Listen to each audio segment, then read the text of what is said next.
What's up guys, it's Tommy here and welcome to an absolute devastating news. Virgil van Dijk is out for at least 6 or maybe even 7 or 8 months. His season might be over. Liverpool just confirmed that Van Dijk will need surgery on his knee. They haven't confirmed how long he will be out for, but this is a grade 3 tear in his ACL, the anterior cruciate ligament, which is the worst kind of tear. It will need restructuring and it will need repairing, and I really hope that he can get back before the end of the season. But Liverpool, when they don't release an exact timeline of the injury, you know it's really bad. So what is your reaction to this news? And in this video we will take a look at the details and also what Liverpool could do, what options we have to actually have a title race and a Champions League title challenge. Some Liverpool fans are even saying that Liverpool's season is over, which I find absolutely baffling, because if there is a Liverpool squad which can cope with the best centre-back, Van Dijk, being out for the season, it's this Liverpool squad. This is the best and strongest Liverpool squad of the last 30 years. Let's not forget that Liverpool won the title by an absolute country mile last season. And make no mistake, Van Dijk and possibly maybe Alisson are the two players that Liverpool won't be able to replace with the same quality. So this will make the title race a lot more interesting, a lot closer. Liverpool were clear favourites in my opinion before this Van Dijk injury, but now I think it's very close between Liverpool, Man City and whoever the third team is. I'm not sure who else can mount a title challenge, because Chelsea, Tottenham conceding last minute equalizers. I just watched the Tottenham West Ham game. What a bonkers game that was. So let's talk about this injury. Liverpool defender Van Dijk has damaged the ECL and he will require surgery. And now I'm even more livid that Jordan Pickford got away with this absolutely scot-free. He got no punishment, not even a yellow card. And I think that he is a reckless animal, Jordan Pickford, and I think if I was Jordan Pickford, I wouldn't go out in Liverpool nowadays. The only good news in this situation is that Van Dijk will have this relentless, incredible attitude and motivation, I think, in his recovery. But by the time he gets back, he will be 30 years old, and it's very difficult to predict whether Van Dijk will ever return to the same heights that he was at right now, because at the moment he was an absolutely imperious centre-back, the best centre-back of the last possibly 10 years in the Premier League. Players who suffer an ACL injury, they never are the same after it. So let's hope that Van Dijk can make a full recovery and he will be as good as he was. Alisson is close to returning to training, and as long as there's no reaction, Alisson should be back in the Liverpool goal before the end of October. That's a major boost with a trip to Man City at the Etihad, currently scheduled for November the 7th. So Alisson could be back for that absolutely huge Man City game. I didn't want to face Man City with Adrian in goal. I think Liverpool would have almost no chance if Adrian was in goal for that game. But with Alisson we have a chance. But Man City will seriously test our defense. But I'm sure that we will test theirs as well. So Jordan Pickford should have the book thrown at him. He should get banned for a long time. And on these injuries, I would actually tell Pickford to get banned for maybe half the time that Van Dijk recovers. So in this case, at least a 3-month ban for Jordan Pickford. I think that would be justified, honestly, because it was a deliberate act of really reckless, horrendous, disgusting, horrific tackle on Van Dijk, which ended potentially his season. And what is absolutely staggering is that before this injury, Van Dijk had not missed a minute of Premier League football since September 2018, so more than 2 years, and a run stretching to 74 games. So Van Dijk has been an ever-present in this Liverpool team, and basically this means that Liverpool without Van Dijk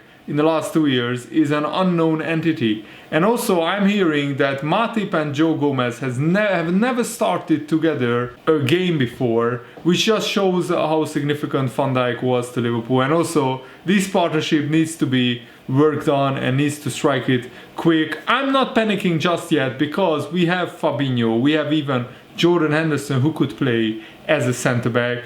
And we also have Reece Williams, Billy Koumetio, Nathaniel Phillips. Those 3 players and also Van den Berg. Those 4 players are a million miles behind Van Dijk and even Joe Gomez and Matip. But make no mistake, Gomez and Matip are in the top 5 best centre-backs in the Premier League in my opinion. Yes, Gomez's form has been pretty shaky recently, so he needs to rediscover his form very, very quickly. But Liverpool can cope. The big question is, how will Liverpool rotate now the defense? I think Fabinho could partner either Gomez or Matip in the bigger games, and maybe against the smaller sides, against teams like Midtjylland, Sheffield United, Gomez and Matip could play together. But I don't think we can play with Gomez and Matip every 3 days because they are both injury prone centre backs. That's my biggest worry. What if we suffer a long-term injury to Gomez or Matip in this season because Van Dijk is out until at least April or May, who knows. There is also some good news for Liverpool. Thiago avoided serious injury after being fouled by Richarlison, and Richarlison with another despicable, disgusting challenge, which was a straight red, and that wasn't even as bad as the Pickford one, which just shows that Pickford not getting sent off is one of the biggest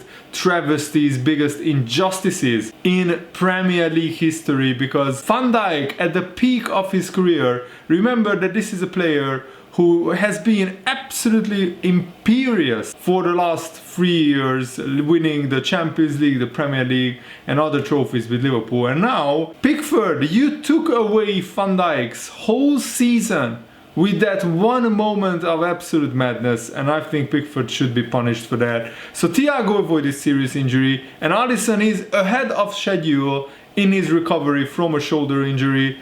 Klopp had feared that Liverpool would be without Alisson until after the November international break, but it looks like Alisson could be back in 3 or 4 weeks, depending on his recovery. And Thiago will miss certainly the Ajax game, but he could be back for next weekend for the Sheffield United game. And I think Liverpool have great strength in midfield. That's why I'm saying that Fabinho could drop back and play as a centre-back, especially against teams who have a big area threat. You could see how badly Liverpool coped with the corner straight after Van Dijk went off injured. Liverpool conceded from an Everton corner. Michael Keane took a full advantage. Liverpool were still reorganizing their defense, and also we conceded from a cross, Luca Digne cross, and Dominic Calvert-Lewin was imperious in the air. I'm convinced that Liverpool don't concede those goals with Van Dijk in the team, and Fabinho is also great in the air. So I think against maybe teams who like to cross the ball and who have really tall players, maybe Fabinho will play alongside Gomez or Matip, and against other teams who play a different kind of football, maybe we will play Gomez and Matip together. But this is around now a real conundrum, and I think Jurgen Klopp will instill the mentality into this Liverpool team that let's win the title for Virgil van Dijk, let's win the Champions League for Virgil van Dijk. What an absolutely monumental achievement that would be, and it would prove to the doubters once and for all that this Liverpool team is one of the best teams in Premier League history. If we can win the Premier League title without Van Dijk, that would be an even bigger achievement than winning the Premier League for the first time in 30 years.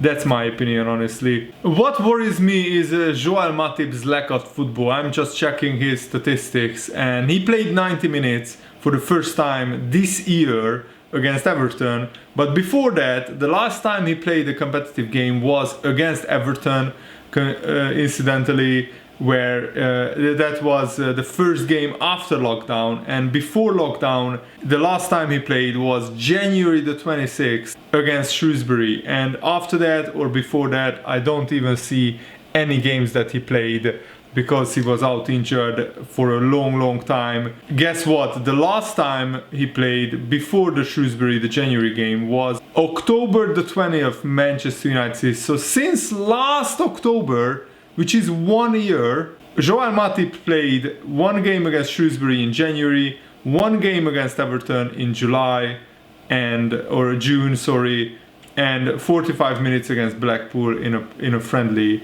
And yes, he played 2 minutes against Leeds, but yeah, that's the problem, that Joel Matip is a very injury-prone centre-back, and I'm not sure how much we can rely on him. The trouble is that Liverpool's backup centre-backs, Nathaniel Phillips, Reece Williams, Kumatio, Vandenberg, these 4 players have 0 Premier League minutes combined. None of them have any Premier League experience, and Liverpool and Jurgen Klopp won't be afraid to throw them in the deep end if it's needed. But I think we more than likely will see Fabinho or Henderson being put back to play centre back if Gomez or Matip gets injured. That's my prediction and that's my opinion. Alan Shearer said this on the Pickford challenge, which resulted in Van Dijk missing the whole season. It was an awful challenge, absolutely terrible. The first mistake is Michael Oliver, the referee, doesn't spot it. And then how can the VAR not recommend that the referee have another look at it? It's a clear red card. And many other pundits, Ian Wright and other pundits, said that it's an absolute travesty that the VAR referee didn't take a look at it.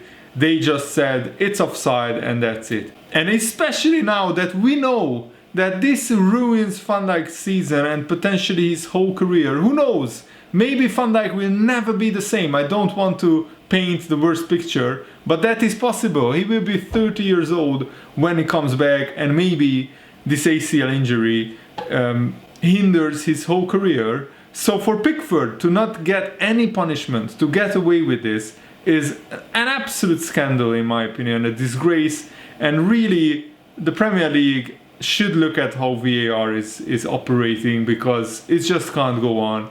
And now this whole season will be under a big cloud of Van Dijk, our best defender, potentially maybe our most important player alongside Alisson, will be not with us. So let's fight without Van Dijk, with all we have. I'm sure that Jurgen Klopp will rally the troops, but this will be probably another 13-14 season where Liverpool will have to score a bucket load of goals to win games. We will see games winning 3-2, 4-3, and especially now it's even more annoying that Henderson's winning goal wasn't given, because Chelsea dropped points in the last minute, Tottenham dropped points in the last minute. That Tottenham West Ham game absolutely blew my mind. It was 3-0 after 60 minutes. I thought Tottenham will cruise to the victory and score 4 or 5. But West Ham hanging there. Gareth Bale came on. I thought he played well. He tricked his way past the last West Ham defender, and then he had a one-on-one against the goalkeeper. And on his second debut for Tottenham, he couldn't score. And that one moment, Tottenham and Gareth Bale will regret that, because West Ham took 12 minutes to come back from 3-0 down, and the equalizer in the 94th minute from Manuel Lanzini, one of the goals of the season, potentially the best goal of the season. It hits the post and the bar, absolutely amazing. Even Hugo Lloris got a hand to it. Make sure to watch that goal if you haven't already. That was absolutely insane. That's it for today's video. I really hope you enjoyed it. Thanks for watching. Have a nice day. See you later, guys. Goodbye.